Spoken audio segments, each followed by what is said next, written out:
Hello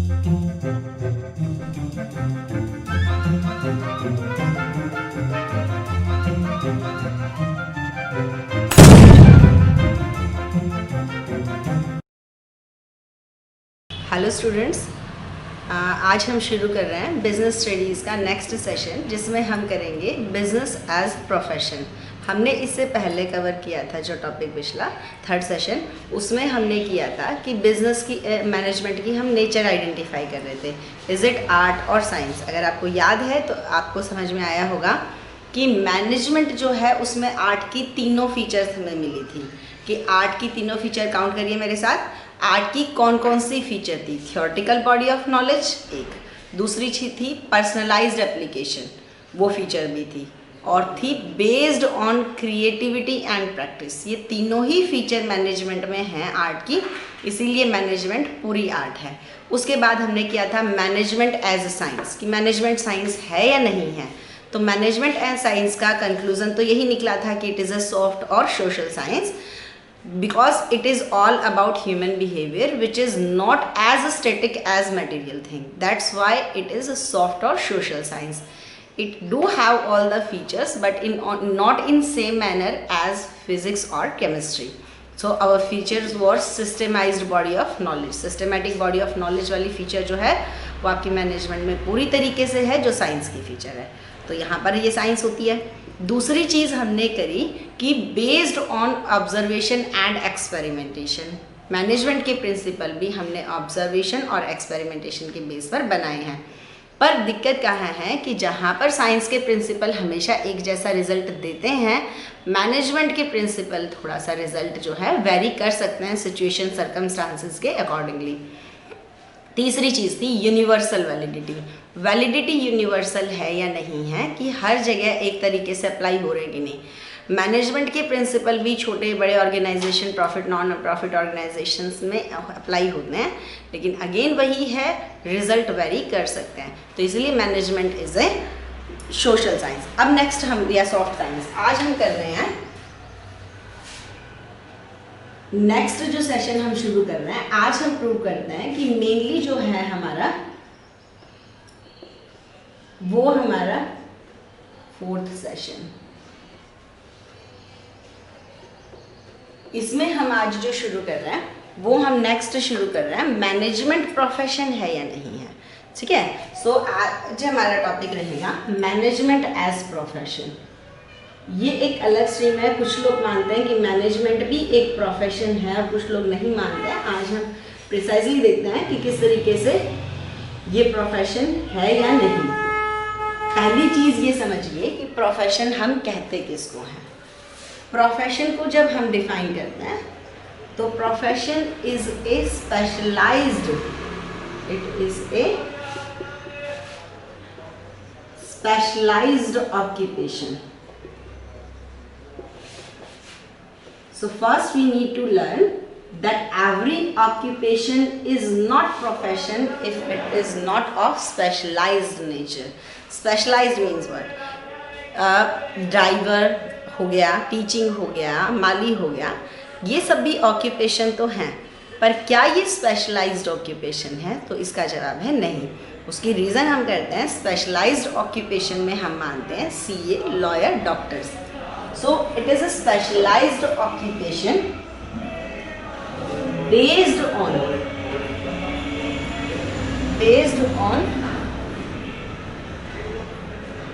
specialized knowledge. Specialized knowledge. अब वो knowledge जो है वो स्पेशलाइज्ड नेचर की होनी चाहिए।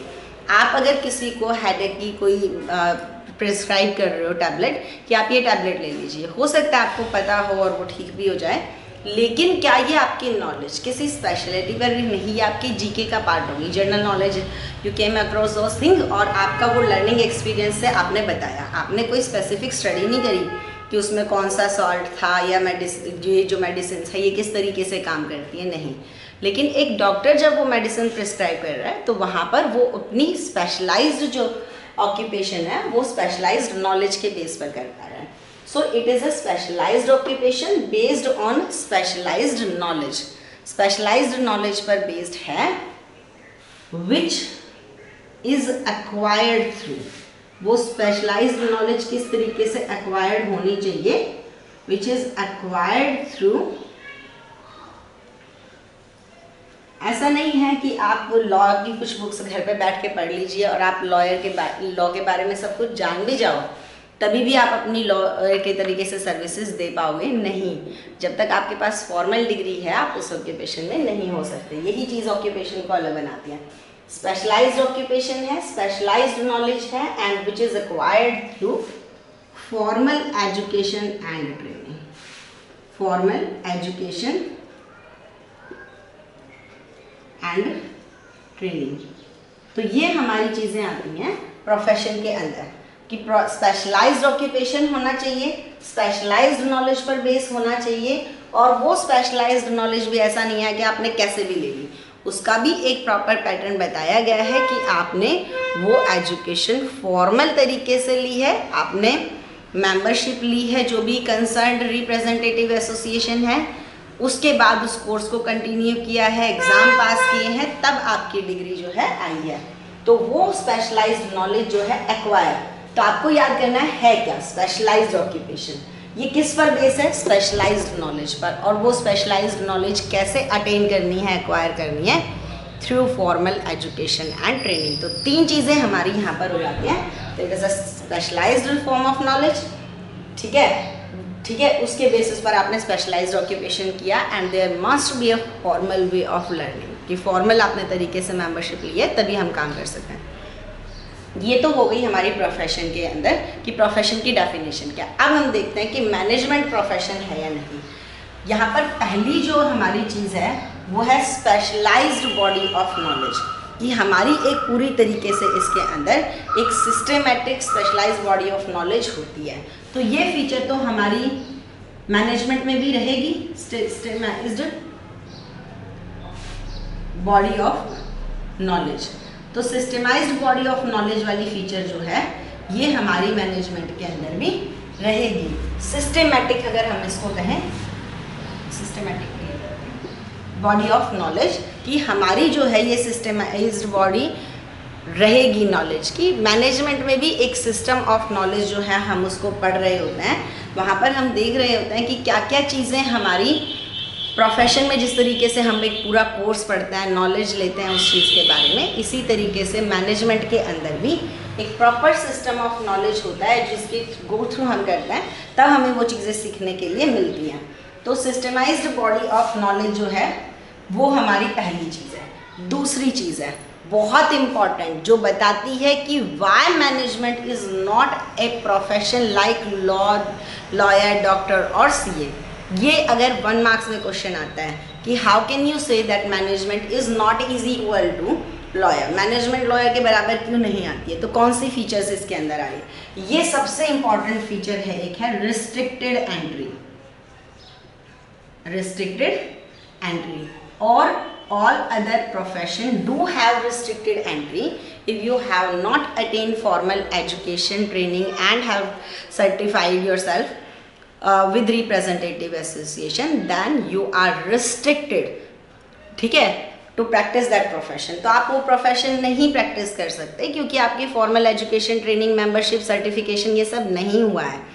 तो रिस्ट्रिक्टेड एंट्री है बाकी सब प्रोफेशन में, कि बिना आपने प्रॉपर तरीके से स्टडी किए, एग्ज़ाम पास किए, डिग्री लिए, आप डॉक्टर्स का प्रोफेशन में नहीं आ सकते, लॉ के प्रोफेशन में नहीं आ सकते, सीए के प्रोफेशन। लेकिन क्या इस तरीके की कोई रिस्ट्रिक्टेड एंट्री जो है मैनेजमेंट में है? बिल्कुल नहीं है। आप बिना पढ़े लिखे भी अपना कोई बिजनेस ऑर्गेनाइजेशन शुरू करते हो, उसके मैनेजर हो सकते हो। आप आर्ट के, साइंस के, किसी भी सब्जेक्ट के स्टूडेंट हो सकते हो, फिर आप अपना कोई बिजनेस वेंचर शुरू करते हो और आप उसके मैनेजर हो सकते हो। मैनेजमेंट में कोई रिस्ट्रिक्टेड एंट्री नहीं है। तो ये फीचर प्रोफेशन की मैनेजमेंट में नहीं है। ये मैनेजमेंट में फीचर है, रिस्ट्रिक्टेड एंट्री फीचर नहीं है, क्योंकि there is no such word of restricted entry in management. Illegal हो सकते हैं, बाकी लॉ, सीए वगैरह उनके मेंबरशिप सस्पेंड कर सकते हैं उनके रिप्रेजेंटेटिव एसोसिएशन, लेकिन मैनेजमेंट में ऐसा कुछ भी नहीं होता है। इसीलिए यहाँ पर ये रिस्ट्रिक्टेड एंट्री वाली फीचर मैनेजमेंट में नहीं है। इसलिए ही यहाँ पर ये प्रोफेशन की साइड पर सबसे कमज़ोर रीज़न यही है कि प्रोफेशन क्यों नहीं हो पाता है। एक है इसके बाद रिप्रेजेंटेटिव एसोसिएशन, मैं वर्ड पहले भी बोल रही हूँ, रिप्रेजेंटेटिव एसोसिएशन। अब ये रिप्रेजेंटेटिव एसोसिएशन जो है ये क्या है? रिप्रेजेंटेटिव एसोसिएशन है कि हर एक प्रोफेशन की एक रिप्रेजेंटेटिव एसोसिएशन, एक बॉडी होती है जो कि काम करती है कोर्स के लिए मिनिमम क्वालिफिकेशन डिसाइड करने के लिए, क्या कुछ मिनिमम क्वालिफिकेशन रहेंगी उस कोर्स में एडमिशन लेने के लिए, क्या एग्ज़ाम का पैटर्न रहेगा, क्या कुछ सिलेबस रहेगा, करिकुलम पूरा क्या रहेगा, और एग्ज़ाम का पैटर्न क्या रहेगा, सर्टिफिकेशन किस तरीके से होगी, मेंबरशिप क्या होगी, वो सब क्राइटेरिया डिसाइड करने के लिए एक रिप्रेजेंटेटिव एसोसिएशन होती हैं। Bar council of India law के लिए काम कर रही है, medical council of India doctors के लिए, ICAI क्या इसके लिए काम कर रही है, CA के लिए। तो इस तरीके से एक रिप्रेजेंटेटिव एसोसिएशन जो है वो तो हमारी मैनेजमेंट के अंदर भी है। ऑल इंडिया मैनेजमेंट इंस्टीट्यूशन जो है वो हमारे लिए भी काम करता है, लेकिन वहाँ पर और यहाँ क्या फ़र्क हो जाता है मैनेजमेंट में कि बाकी सब प्रोफेशन के लिए उनके अपने रिप्रेजेंटेटिव एसोसिएशन की, लॉयर के लिए बार काउंसिल ऑफ इंडिया से मेंबरशिप कंपल्सरी है, उनके सर्टिफिकेशन के बिना नहीं कर सकते। रिप्रेजेंटेटिव एसोसिएशन मैनेजमेंट में भी है पर उससे मेंबरशिप कंपल्सरी नहीं है, आप बिना जो है उसकी मेंबरशिप लिए भी मैनेजमेंट की प्रैक्टिस कर सकते हो। तो रिप्रेजेंटेटिव एसोसिएशन है पर मेंबरशिप कंपल्सरी, मेंबरशिप जो है वो मैंडेटरी बिल्कुल भी नहीं है, कंपल्सरी तो बिल्कुल नहीं है। तो यहाँ पर भी इसमें भी अंतर आ गया कि रिप्रेजेंटेटिव एसोसिएशन गवर्निंग बॉडी है बाकी सब प्रोफेशन में, मैनेजमेंट में होने के बावजूद भी उसके अंदर आपको मेंबरशिप लेना ज़रूरी नहीं है, आप बिना उसके भी अपना मैनेजमेंट का काम कर सकते हो। इसके बाद हमारा फोर्थ है code of conduct. Code of conduct simple rules of behaviour होते हैं कि आपको कैसे बिहेव करना चाहिए, प्रैक्टिस करना चाहिए अपने प्रोफेशन में। ये कोड ऑफ कंडक्ट बाकी सभी प्रोफेशन में बहुत स्ट्रिक्टली फॉलो किए जाते हैं, अदरवाइज़ उनकी मेंबरशिप सस्पेंड हो सकती है।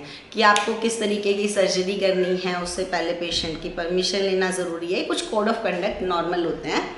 लॉ के लिए भी आपका प्रॉपर कॉन्ट्रैक्ट साइन करवाते हैं, वो आपकी कंसेंट लेते हैं, कुछ चीज़ों के बारे में वहाँ पर रूल्स हैं जिनको अगर वो फॉलो नहीं करते हैं तो मेंबरशिप उनकी कैंसिल कर सकता है bar council of India lawyer के लिए। लेकिन इस तरीके से rule of behaviour, code of conduct जो है कहीं ना कहीं वो हमारे नहीं फॉलो होते हैं बिजनेस में।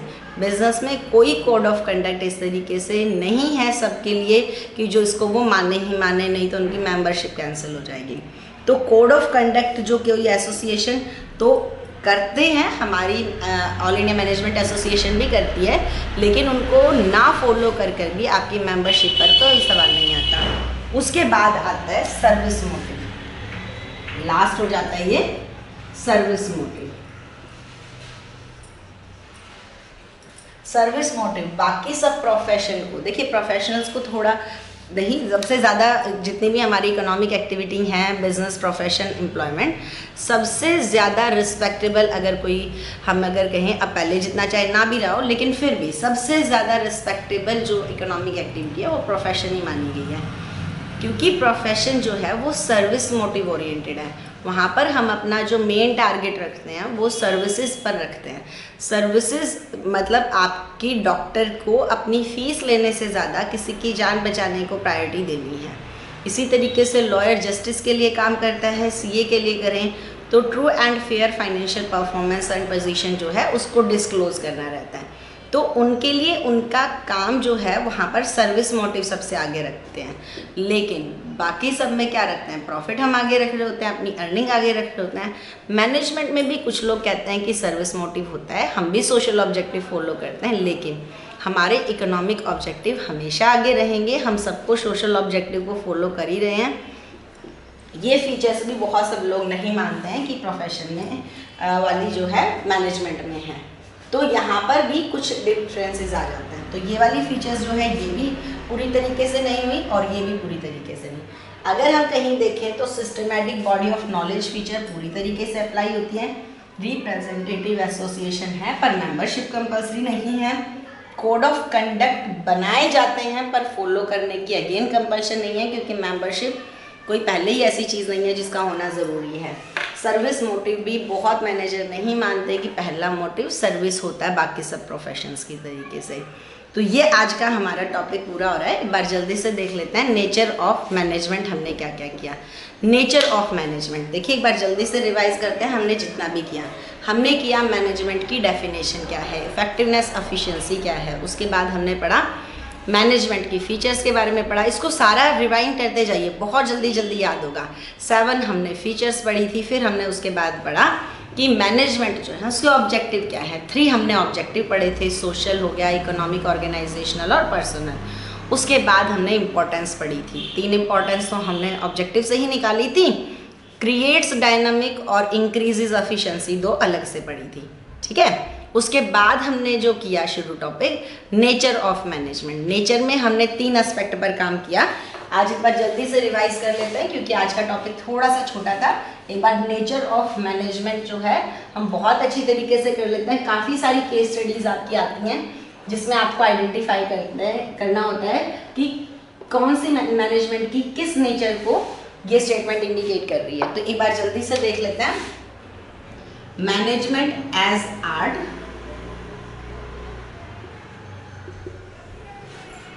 मैनेजमेंट एज साइंस,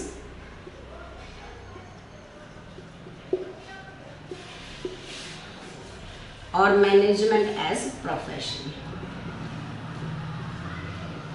इसके बाद ये हमारा टॉपिक पूरा हो जाएगा और कल के सेशन में हम लेवल ऑफ मैनेजमेंट कवर करते हैं, ठीक है। मैनेजमेंट एज आर्ट, तो आर्ट की तीनों फीचर हमने देखा था है प्रेजेंट, और ये कौन कौन सी थी।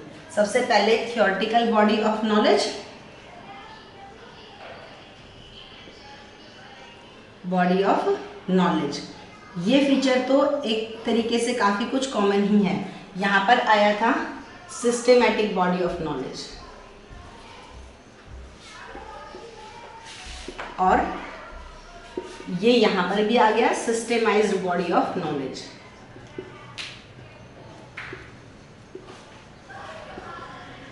ये फीचर तो हमारी पहली फीचर तो तीनों ही पूरी आती है।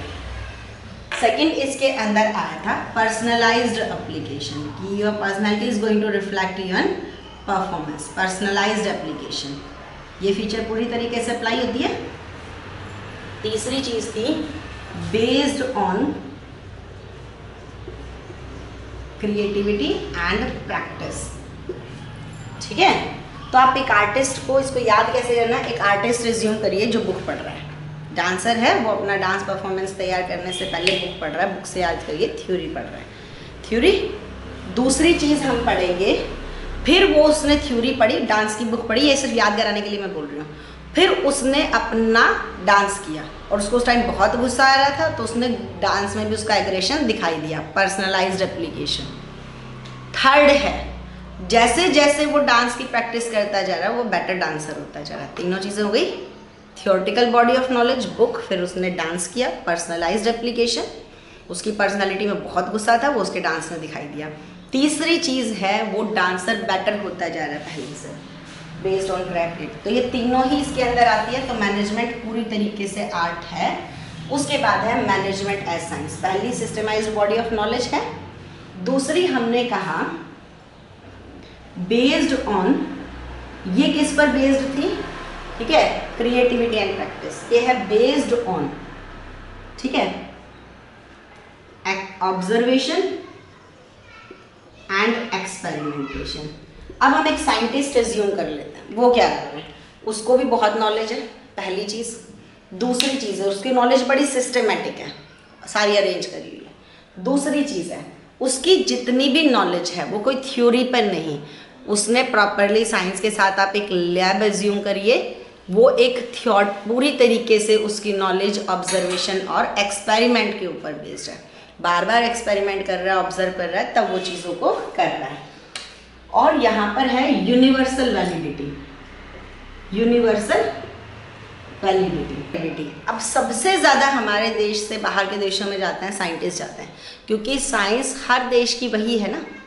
तो यूनिवर्सल वैलिडिटी है साइंस की, जो आप नॉलेज ले रहे हो वो आप किसी देश में चले जाओ, किसी भी तरीके के रीजन में, रिलीजन में चले जाओ, वो अप्लाई कर रहे हैं। तो यूनिवर्सल वैलिडिटी भी है साइंस में। तो ये चीज़ें भी क्या हो गई, मैनेजमेंट की अंदर हैं। लेकिन ये दोनों फीचर में थोड़ा सा दिक्कत है कि 5 आउट ऑफ 10 दे लेते हैं हम इसको, ठीक है। पहली फीचर अगर 10 on 10 है तो इन दोनों में पूरी तरीके से कि ऑब्जर्वेशन एक्सपेरिमेंटेशन पर बेस्ड होने के बाद भी सेम रिजल्ट मैनेजमेंट के प्रिंसिपल नहीं देंगे। सेम यूनिवर्सल वैलिडिटी है, लेकिन क्योंकि हम ह्यूमन बिहेवियर के बारे में बात कर रहे हैं, ह्यूमन बिहेवियर डायनामिक है, तो चीज़ें बदल जाती हैं। तो साइंस जो है पूरी तरीके से नहीं है, ये बन गई हमारी सॉफ्ट और सोशल साइंस। ये हमारी याद हो गई, ठीक है। इसके बाद है नेक्स्ट हमने किया प्रोफेशन पे। प्रोफेशन में हमने जो किया, प्रोफेशन में हमारे 5 पॉइंट हो जाते हैं। सबसे पहले सिस्टमाइज्ड बॉडी ऑफ नॉलेज की तो पूरी तरीके से है, आप याद करिए। जब भी आपने किसी लॉयर को देखा होगा, ज़्यादातर उनके कभी इंटरव्यू वगैरह होंगे तो उनके पीछे बहुत सारी बुक्स रहेंगी। एक डॉक्टर्स के पास गए होंगे तो ऐसा नहीं हो सकता, कितना भी बड़ा डॉक्टर क्यों ना हो, उसके कैबिन में बुक्स होंगी ही होंगी, है ना। तो सीए भी सेम बुक्स। तो वहाँ पर है सिस्टमाइज्ड बॉडी ऑफ नॉलेज। तो नॉलेज का सिस्टम तो वहाँ पर उनके पास पूरी तरीके से सिस्टमेटाइज बॉडी ऑफ नॉलेज होती है। पूरा सिस्टम से है कि फर्स्ट सेमेस्टर में क्या पढ़ाना है, सेकंड में क्या पढ़ाना है, जैसे जैसे आप नेक्स्ट लेवल पर जाते हो आप क्या पढ़ने वाले, ये चीज़ें हैं। दूसरी चीज़ है, आपने एक बार अपनी स्टडीज़ जो है किसी और दूसरी स्ट्रीम में कर लिया, आप कितना भी अच्छा दूसरी चीज़ के बारे में जानते हो, लॉ के बारे में, लेकिन आपके पास डिग्री नहीं है तो आप एंट्री नहीं कर सकते।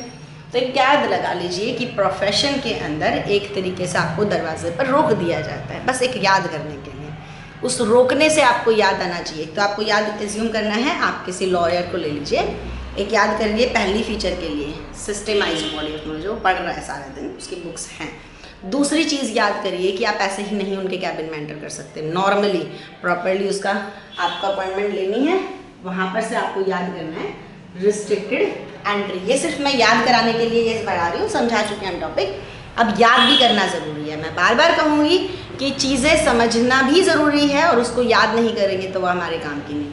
आपने याद करना है कि लॉ वगैरह जा रहे थे, उन्होंने वहीं रोक दिया, रुक जाइए, रुकने से आपको याद आया, अच्छा रिस्ट्रिक्टेड एंट्री है, ठीक है। तीसरी चीज़ जो होती है, आपको आ गया गुस्सा, आप सोचते हो मैं इसको लॉयर ही नहीं बनाऊंगे, हम इसकी मेंबरशिप कैंसिल करा देंगे। कराएंगे कहाँ से, हम जाते हैं उसकी रिप्रेजेंटेटिव बॉडी ऑफ एसोसिएशन में, बॉडी ऑफ एसोसिएशन, क्योंकि हमें पता है कि इनके ऊपर एक एसोसिएशन है जो इनको मेंबरशिप देती है, ठीक है। ये हमने अपना याद किया, रिप्रेजेंटेटिव बॉडी ऑफ एसोसिएशन। हालांकि मैं साथ साथ बोल दूँ, मैनेजमेंट में ये फीचर है पर मेंबरशिप कंपलसरी नहीं है, हो गया।